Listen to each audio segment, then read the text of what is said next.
ಪ್ರಾಪಂಚಿಕ ಬದುಕಿನಲ್ಲಿ ಮಾನವನ ನಿಜವಾದ ಕರ್ತವ್ಯಗಳೇನು?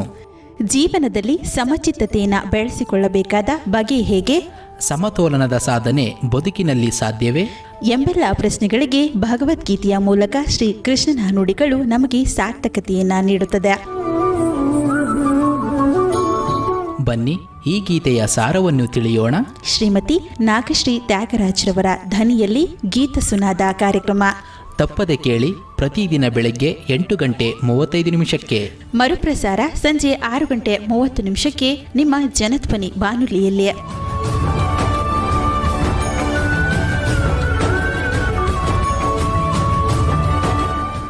ಓಂ ಶ್ರೀ ಕೃಷ್ಣ ಪರಬ್ರಹ್ಮಣೇ ನಮಃ. ಶ್ರೀಮದ್ಭಗವದ್ಗೀತಾ. ಜನಧ್ವನಿಯ ಸಮಸ್ತ ಶ್ರೀಕೃಷ್ಣನ ಭಕ್ತರಿಗೆ ನಮಸ್ಕಾರಗಳು. ಗೀತಾ ಸುನಾದದ ಇಂದಿನ ಕಾರ್ಯಕ್ರಮದಲ್ಲಿ ನಾವು ಭಗವದ್ಗೀತೆಯ 6ನೇ ಅಧ್ಯಾಯವಾಗಿರುವ ಧ್ಯಾನ ಯೋಗದ 18ನೆಯ ಶ್ಲೋಕದ ಬಗ್ಗೆ ತಿಳಿದುಕೊಳ್ಳೋಣ. ಆ ಶ್ಲೋಕ ಇಂತಿದೆ: ಯದಾ ವಿನಿಯತಂ ಚಿತ್ತಂ ಆತ್ಮನ್ಯೇವಾವತಿಷ್ಠತೆ ನಿಸ್ಪೃಹ ಸರ್ವಕಾಮೇಭ್ಯೋ ಯುಕ್ತ ಇತ್ಯುಚ್ಯತೆ ತದಾ. ನಿಯಮಕ್ಕೊಳಪಟ್ಟ ಚಿತ್ತವು ಯಾವ ಭೋಗಗಳಲ್ಲಿಯೂ ಆಸಕ್ತಿ ವಹಿಸದೆ ಆತ್ಮನಲ್ಲೇ ನೆಲೆಸುವುದಾದರೆ ಆಗ ಅಂತಹ ಮನಸ್ಸುಳ್ಳವನನ್ನು ಯುಕ್ತ ಎಂದು ಕರೆಯಬಹುದು ಅಂಥೇಳಿ ಕೃಷ್ಣ ಹೇಳ್ತಾ ಇದ್ದಾನೆ. ಯುಕ್ತ ಅಂಥೇಳಿ ಯಾರನ್ನ ಕರಿಬಹುದು ಅಂತಂದರೆ, ಈ ಶ್ಲೋಕದಲ್ಲಿ ಅದರ ಸಂಪೂರ್ಣ ವಿವರವನ್ನು ಕೊಟ್ಟಿದ್ದಾರೆ. ಜೊತೆಗೆ ಈ ಶ್ಲೋಕ ಮತ್ತು ಮುಂದಿನ 5 ಶ್ಲೋಕಗಳಲ್ಲಿ ಒಬ್ಬ ಯೋಗಿಯ ಮಾನಸಿಕ ಸ್ಥಿತಿ ಎಂಬುದು ಹೇಗಿರುತ್ತೆ ಅಂತ ಹೇಳಿ ಕೃಷ್ಣ ವಿವರಿಸ್ತಾ ಹೋಗಿದ್ದಾನೆ. ಆತ್ಮ ಸಾಕ್ಷಾತ್ಕಾರವಾದ ಮೇಲೆ ಅವನು ಹೇಗೆ ಈ ಲೋಕದಲ್ಲಿ ಜೀವಿಸ್ತಾನೆ ಅಂತ ಹೇಳಿ ಇಲ್ಲಿ ವರ್ಣಿಸಲಾಗಿದೆ. ಆ ಮೂಲಕ ನಾವು ಆತ್ಮ ಸಾಕ್ಷಾತ್ಕಾರಗೊಂಡಂತಹವರು ಹೇಗಿರ್ತಾರೆ ಅನ್ನೋದನ್ನ ತಿಳ್ಕೊಂಡಾಗ ಈ ಜಗತ್ತಿನಲ್ಲಿ ಯಾರೆಲ್ಲ ಆತ್ಮ ಸಾಕ್ಷಾತ್ಕಾರಿಗಳಾಗಿದ್ದಾರೆ ಅನ್ನುವುದನ್ನ ನಾವು ಅರಿಯಬಹುದಾಗಿದೆ. ಹಾಗಾಗಿ ಗೀತೆಯ ಉದ್ದಕ್ಕೂ ಕೃಷ್ಣನು ಯುಕ್ತ ಎಂಬ ಪದವನ್ನ ಆಗಾಗ ಹೇಳ್ತಾ ಇರ್ತಾನೆ. ಯಾರ ಮನಸ್ಸು ಮತ್ತು ಬುದ್ಧಿ ಎಂಬುವುದು ಸ್ಥಿರವಾಗಿರುತ್ತೋ ಅವನೇ ಯುಕ್ತ ಅಂತ. ಸಂಪೂರ್ಣವಾಗಿ ಈ ಮನಸ್ಸನ್ನ ಹತೋಟಿಯಲ್ಲಿಡುವುದಾದರೆ ಆಗ ಅದು ಆತ್ಮನಲ್ಲಿಯೇ ಶಾಂತವಾಗಿ ನೆಲೆಸಿರುತ್ತದೆ ಎಂದು ಶ್ಲೋಕ ಹೇಳುತ್ತೆ. ಸ್ವಲ್ಪ ಆಲೋಚಿಸಿದ್ರೆ ಈ ಹೇಳಿಕೆಯ ಸತ್ಯದ ಅರಿವು ನಮಗುಂಟಾಗುತ್ತೆ. ಹತೋಟಿ ಇಲ್ಲದ ಮನಸ್ಸು ಲಗಾಮಿಲ್ಲದ ಕುದುರೆಯಂತೆ ಇಂದ್ರಿಯ ವಿಷಯಗಳತ್ತ ಓಡ್ತಲೇ ಇರುತ್ತೆ. ಆದರೆ ಮನಸ್ಸನ್ನ ಆತ್ಮ ಚಿಂತನೆಯಲ್ಲಿ ತೊಡಗಿಸಿದ್ರೆ ಆಗ ಅದು ಹೊರಗಿನ ತನ್ನ ಅಲೆದಾಟವನ್ನ ಬಿಟ್ಟು ಸ್ಥಿರವಾಗಿ ಆತ್ಮನಲ್ಲಿಯೇ ನೆಲೆಗೊಳ್ಳುತ್ತೆ. ಈ ಅಭ್ಯಾಸವನ್ನ ನಾವು ಹೆಚ್ಚುಗೊಳಿಸಿದಷ್ಟು ಕೂಡ ಮನಸ್ಸು ಹೊರಗಿನ ವಿಷಯ ವಸ್ತುಗಳ ಮೇಲಿನ ಮೋಹವನ್ನ ಬಿಟ್ಟು ಹೋಗುತ್ತೆ. ಹಾಗಾಗಿ ಈ ವಿವರಣೆಯನ್ನ ಶ್ಲೋಕದ 2ನೆಯ ಸಾಲು ಪುಷ್ಟೀಕರಿಸುತ್ತೆ. ಅಂತಹ ಮನಸ್ಸು ಎಲ್ಲ ಕಾಮ ವಾಸನೆಗಳನ್ನು ಕೂಡ ಬಿಟ್ಟಿರುತ್ತೆ. ಹಾಗಂತ ಪರಮಾತ್ಮನಾದ ಶ್ರೀಕೃಷ್ಣನೇ ಹೇಳ್ತಾ ಇದ್ದಾನೆ. ನಿಸ್ಪೃಹರಾಗಿ ನಾವು ಬದುಕಬೇಕೆಂಬುದನ್ನೇ ಈ ಪರಮಾತ್ಮನು ಗೀತೆಯುದ್ದಕ್ಕೂ ಹೇಳ್ತಾ ಇರುವಂಥದ್ದು. ಒಂದು ಉದಾಹರಣೆ ಸಮೇತ ಇಲ್ಲಿ ಕೃಷ್ಣ ತಿಳಿಸ್ತಾ ಇದ್ದಾನೆ. ಸಂಪತ್ತು ಅನ್ನುವಂಥದ್ದು ಇದೆಯಲ್ವಾ, ಐಶ್ವರ್ಯ, ಆಸ್ತಿ, ಇವೆಲ್ಲವೂ ಕೂಡ ಬಯಸುವುದು ತಪ್ಪಲ್ಲ. ಆದರೆ ಈ ಬಯಕೆಯು ಮನಸ್ಸನ್ನು ಉತ್ತೇಜಿಸಿ ಕಾರ್ಯೋನ್ಮುಖವಾಗುವಂತೆ ಮಾಡುತ್ತದೆ. ಆದರೆ ಈ ಬಯಕೆಯು ವ್ಯಕ್ತಿಯ ಮೇಲೆ ಅತಿಯಾಗಿ ಪ್ರಭಾವ ಬೀರಿ ಈ ದೆವ್ವವೋ ಭೂತವೋ ಪಿಶಾಚಿಯೋ ಹಿಡಿದಂತೆ ಆ ಸಂಪತ್ತಿನ ಹಿಂದೆಯೇ ಬೆನ್ನಟ್ಟಿ ಅವನ ತಲೆ ತಿಂದು ಅವನ ಇಡೀ ಬದುಕನ್ನೇ ಸರ್ವನಾಶ ಮಾಡುವುದಾದರೆ ಅದು ಬಹಳ ಕೆಟ್ಟದ್ದು. ಇದನ್ನೇ ಸ್ಪೃಹೆ ಅಂತೇಳಿ ಹೇಳ್ತಾರೆ. ಹಾಗಾಗಿ ಬಯಕೆ ಎಂಬುವಂಥದ್ದು ಮನಸ್ಸಿನಲ್ಲಿ ಬಿರುಗಾಳಿಯನ್ನೇನು ಎಬ್ಬಿಸುವುದಿಲ್ಲ.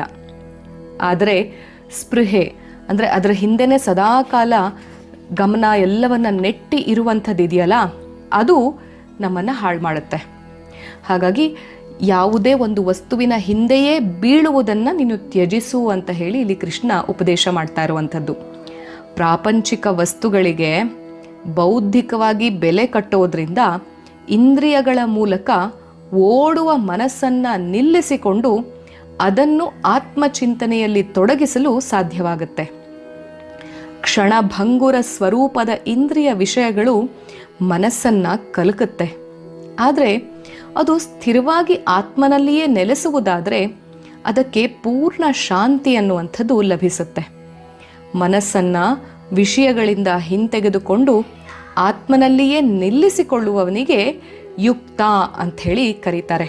ಅವನನ್ನು ಸಮಗ್ರ ವ್ಯಕ್ತಿತ್ವವನ್ನು ಪಡೆದಿರುವಂಥವನು ಅಂತ ಕೂಡ ನಾವು ಹೇಳಬಹುದು. ಹಾಗಾಗಿ ಪ್ರಪಂಚದ ಕಡೆಗೆ ಹೋಗುತ್ತಿದ್ದಂಥ ಈ ಮನಸ್ಸನ್ನು ಭಗವಂತನ ಕಡೆಗೆ ಹರಿಸಿ ಆ ಭಗವಂತನ ಪಾದ ಪದ್ಮಗಳಲ್ಲಿ ಕಟ್ಟುವಂಥದ್ದೇ ಧ್ಯಾನ. ಆಗ ಮನಸ್ಸು ಅಲ್ಲಿಯೇ ನಿಲ್ಲಬೇಕು. ಆಗಲೇ ಅದರಲ್ಲಿರುವಂಥ ಎಲ್ಲ ಕಲ್ಮಶಗಳು ನಾಶವಾಗುತ್ತೆ. ಒಂದು ಪಾತ್ರೆಯನ್ನು ಬೆಂಕಿಯ ಮೇಲೆ ಇಟ್ಟು ಕಾಯಿಸಿದರೆ ಅದರಲ್ಲಿ ಇರುವಂಥ ಎಲ್ಲ ಸೂಕ್ಷ್ಮ ಕ್ರಿಮಿಗಳು ಧ್ವಂಸವಾಗುತ್ತವೆಯೋ ಹಾಗೆ ಮನಸ್ಸಿನಲ್ಲಿರುವಂಥ ಎಲ್ಲ ಕಲ್ಮಶಗಳು ಧ್ಯಾನಾಗ್ನಿಯಲ್ಲಿ ನಾಶವಾಗುತ್ತೆ. ಹಾಗಾಗಿ ಪ್ರಾಪಂಚಿಕ ವಿಷಯ ವಸ್ತುಗಳ ಕಡೆಗೇ ಹರಿತಾ ಇರುವಂಥ ಈ ಮನಸ್ಸನ್ನು ನಾವು ಆದಷ್ಟು ಭಗವಂತನೆಡೆಗೆ ಹರಿಸಬೇಕು ಅಂತ ಹೇಳಿ. ಹೆಚ್ಚು ಹೆಚ್ಚು ನಾವು ಭಗವಂತನಲ್ಲಿ ಮನಸ್ಸನ್ನು ತನ್ಮಯವಾಗಿಸ್ಕೊಳ್ತಾ ಬಂದರೆ ಅಷ್ಟು ಪರಿಶುದ್ಧವಾಗ್ತಾ ಬರುತ್ತೆ. ಯಾವಾಗ ಮನಸ್ಸು ಪರಿಶುದ್ಧವಾಗುತ್ತೋ ಬುದ್ಧಿ ಮತ್ತು ಇಂದ್ರಿಯಗಳೆಲ್ಲವೂ ಕೂಡ ಒಂದು ಸ್ಥಿಮಿತಕ್ಕೆ ಬರುತ್ತೆ, ಒಂದು ತಹಬದಿಗೆ ಬರುತ್ತೆ. ಹಾಗಾಗಿ ಪರಮಾತ್ಮನ ಕಡೆ ಮನಸ್ಸು ಹೋಗುವಾಗ ಅದು ಅಖಂಡವಾಗಿ ಹರಿದುಕೊಂಡು ಹೋಗಬೇಕು. ಒಂದು ಪಾತ್ರೆಯಿಂದ ಎಣ್ಣೆಯನ್ನು ಮತ್ತೊಂದು ಪಾತ್ರೆಗೆ ಸುರಿದರೆ ಹೇಗೆ ಒಂದು ದಾರದಂತೆ ಹರಿಯುತ್ತೋ ಹಾಗೆ ಮನಸ್ಸು ಈ ದೇವರ ಕಡೆಗೇ ಹೋಗ್ತಾ ಇರಬೇಕು ಅಂತ ಹೇಳಿ ಕೃಷ್ಣ ಇಲ್ಲಿ ತಿಳಿಸ್ತಾ ಇದ್ದಾರೆ. ಎಂಥ ಸೂಕ್ಷ್ಮವಾದ ಮಾತು ನೋಡಿ. ಯಾವಾಗ ನಾವು ಈ ಮನಸ್ಸನ್ನು ಆತ್ಮನಲ್ಲಿಯೇ, ಆತ್ಮ ಅಂತಂದರೆ ಪರಮಾತ್ಮನ ಒಂದು ಅಂಶವೇ ನಮ್ಮೊಳಗಿರುವ ಆತ್ಮ. ಹಾಗಾಗಿ ನಮ್ಮ ಮನಸ್ಸನ್ನು ಮತ್ತು ಬುದ್ಧಿಯನ್ನು ನಮ್ಮೊಳಗಿರುವ ಆತ್ಮನೆಡೆಗೆ ಹರಿಸಿದಲ್ಲಿ ಈ ಆತ್ಮ ಪರಮಾತ್ಮನೆಡೆಗೆ ಹೋಗುವುದಕ್ಕೆ ಸಾಧ್ಯವಾಗುತ್ತೆ. ಹಾಗಾಗಿ ಒಂದೇ ಅಂಶ ನಾವು ಕಳಿಬೇಕಾಗಿರುವಂಥದ್ದು ಅಂತಂದರೆ ಮನಸ್ಸನ್ನು ಏಕಾಗ್ರ ಸ್ಥಿತಿಯಲ್ಲಿ ಇರಿಸಿಕೊಳ್ಳುವಂಥದ್ದು. ಅದಕ್ಕೆ ಮುದ್ದುರಾಮ ಏನು ಹೇಳ್ತಿದ್ದಾನೆ ನೋಡಿ, ಎಷ್ಟು ಚಂದದ ಮಾತು. ಗಿರಿಗಿಂತ ಗಿರಿ ಉದ್ದ ಎತ್ತರೆತ್ತರ ನಿಲುವು, ಗಿರಿಗಿಂತ ಗಿರಿ ಉದ್ದ ಎತ್ತರೆತ್ತರ ನಿಲುವು, ಜೀವಯಾತನೆ 100 ಕಾಡಿದರೆ ಹಮ್ಮು, ಹಿರಿದಾದುದೆನಿತೋ ಇದೆ ಲೋಕ ಸಹವಾಸದಲ್ಲಿ, ಹಿರಿದಾದುದೆನಿತೋ ಇದೆ ಲೋಕ ಸಹವಾಸದಲ್ಲಿ, ಸೊಗಸಿರಲಿ ಸಂಪರ್ಕ ಮುದ್ದು ರಾಮ, ಸೊಗಸಿರಲಿ ಸಂಪರ್ಕ ಮುದ್ದು ರಾಮ. ಗಿರಿಗಿಂತ ಗಿರಿ ಉದ್ದ ಎತ್ತರೆತ್ತರ ನಿಲುವು. ನಾವು ಯಾವುದೋ ಒಂದು ವಸ್ತುವಿನ ಹಿಂದೆ ಬಿದ್ದರೆ ಒಂದು ವಸ್ತುವನ್ನು ಪಡೆಯೋ ಅಷ್ಟೊತ್ತಿಗೆ ಮತ್ತೊಂದು ವಸ್ತು ಆಸೆ ಆಗುತ್ತೆ. ಮತ್ತೊಂದು ವಸ್ತುಗೆ ಆಸೆ ಪಟ್ಟು ಅದನ್ನು ಪಡೆಯೋದಕ್ಕೆ ಪ್ರಯತ್ನ ಪಟ್ಟರೆ ಮಗದೊಂದು ವಸ್ತು ಬೇಕು ಅನಿಸುತ್ತೆ. ಬಡತನದಲ್ಲಿ ಹಸಿವಿನಲ್ಲಿ ಇದ್ದವನಿಗೆ ಉಂಬುವ ಚಿಂತೆ, ಉಂಡರೆ ಉಡುವ ಚಿಂತೆ, ಉಟ್ಟರೆ ಪೇರಿಸುವ ಚಿಂತೆ, ಪೇರಿಸಿದರೆ ಹೆಂಡತಿ ಅದರ ಚಿಂತೆ, ಹೆಂಡತಿಯಾದರೆ ಮಕ್ಕಳ ಚಿಂತೆ, ಮಕ್ಕಳಾದರೆ ಮಕ್ಕಳ ಭವಿಷ್ಯದ ಚಿಂತೆ. ಹೀಗೆ ಚಿಂತೆಯ ಮೂಟೆಯಲ್ಲಿಯೇ ನಾವು ಸಂಪತ್ತನ್ನು ಗಳಿಸುವಲ್ಲಿಯೇ, ಐಶ್ವರ್ಯವನ್ನು ಪೇರಿಸುವಲ್ಲಿಯೇ ನಮ್ಮ ಚಿಂತೆಯ ಮೂಟೆ ಹೊರ್ತಾ ಹೋದರೆ ಜೀವಯಾತನೆ 100 ಕಾಡಿದರೆ ಹಮ್ಮು. ಹಾಗಾಗಿ ಹಿರಿದಾದುದೆನಿತೋ ಇದೆ ಲೋಕ ಸಹವಾಸದಲ್ಲಿ. ಲೋಕದ ಈ ಆತ್ಮ ಸಹವಾಸದಲ್ಲಿ ಹಿರಿದು ಎನ್ನುವಂಥದ್ದು ಎಲ್ಲವೂ ಇದೆ. ಹಾಗಾಗಿ ನಾವು ಯಾರೊಡನೆ ಎಲ್ಲಿಯ ಜೊತೆ ನಾವು ಸಂಪರ್ಕವನ್ನು ಬೆಳೆಸ್ಕೊಳ್ತೀವಿ ಅನ್ನೋದ್ರ ಮೇಲೆ ನಮ್ಮ ಜೀವನದ ನಿರ್ಧರಿತವಾಗುತ್ತೆ ಅನ್ನುವಂಥದ್ದನ್ನೇ ಇಲ್ಲಿ ಮುದ್ದುರಾಮನು ಕೂಡ ಹೇಳ್ತಾ ಇದ್ದಾನೆ. ಹಾಗಾಗಿ ಸೊಗಸಿರಲಿ ಸಂಪರ್ಕ ಮುದ್ದುರಾಮ. ನಾವು ಯಾರ ಜೊತೆಗೆ ಅಥವಾ ಯಾವ ವಸ್ತುವಿನ ಜೊತೆಗೆ, ಯಾವ ವಿಷಯ ವಸ್ತುಗಳ ಕಡೆಗೆ ನಮ್ಮ ಸಂಪರ್ಕ ಇರುತ್ತೆ ಅನ್ನುವುದನ್ನು ನಾವು ಯೋಚಿಸಬೇಕು.